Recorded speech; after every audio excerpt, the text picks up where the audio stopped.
Serial Kitab Tauhid bagian 48. Ketika para malaikat terkejut dan pingsan. Allah Subhanahu wa taala berfirman dalam surat Saba ayat yang ke-23. Hatta idza fuzzi'a an qulubihim qalu madza qala rabbukum qalu al-haq wa huwa al-'aliyyul kabir. Sehingga apabila telah dihilangkan ketakutan dari hati mereka, para malaikat itu berkata, apakah yang telah difirmankan oleh Rabbmu? Mereka menjawab, perkataan yang hak, dan dialah yang maha tinggi dan maha besar. Dalam ayat yang mulia ini, terdapat penjelasan tentang keadaan para malaikat, makhluk-makhluk Allah Subhanahu wa ta'ala yang tercipta dari cahaya, yang memiliki kekuatan dan keagungan. Dan mereka juga disembah oleh orang-orang musyrikin, di samping menyembah Allah Subhanahu wa ta'ala. Dalam ayat yang mulia ini, Allah Subhanahu wa ta'ala menjelaskan, manakala Allah berfirman dan didengar oleh para malaikat terkejut dan takut sampai mereka tidak sadarkan diri. Jika demikian keadaan para malaikat yang agung, memiliki kedudukan tinggi di sisi Allah Subhanahu wa ta'ala, para malaikat yang besar, yang memiliki kekuatan, manakala mereka mendengarkan Allah berfirman, mereka tunduk takut, terkejut, sampai tidak sadarkan diri karena keagungan Allah Subhanahu wa ta'ala.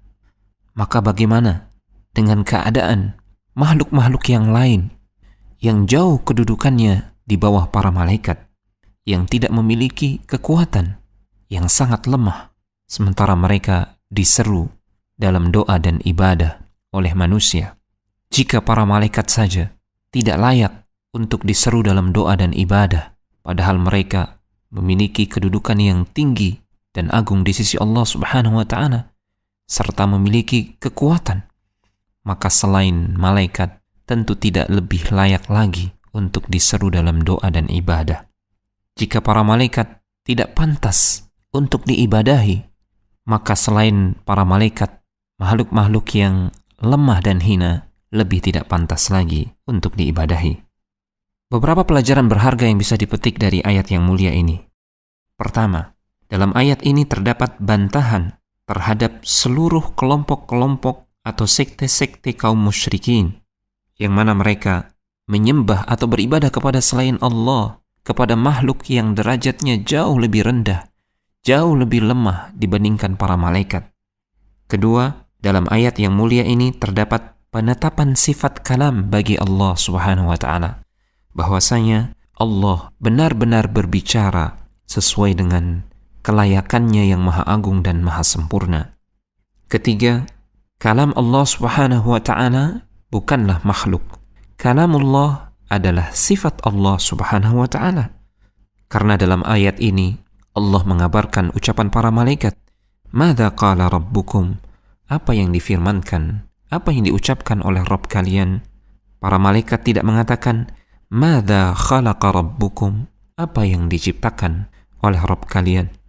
Keempat, dalam ayat yang mulia ini terdapat isyarat tentang sifat Allah Subhanahu wa ta'ala, yaitu al-'ulu. Allah maha tinggi zatnya, sifatnya, dan kekuasaannya di atas segenap makhluknya. Dan yang kelima, ayat ini menetapkan keagungan Allah Subhanahu wa ta'ala yang maha sempurna. Bayangkan malaikat Jibril alaihi salam, yang kita tahu dia adalah rasul di kalangan malaikat, memiliki 600 sayap. Jika dia membentangkan sayapnya, seluruh langit ini akan tertutup.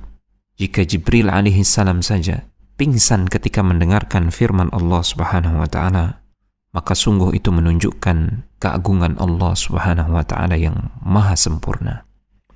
Telegram channel Kristal Iman.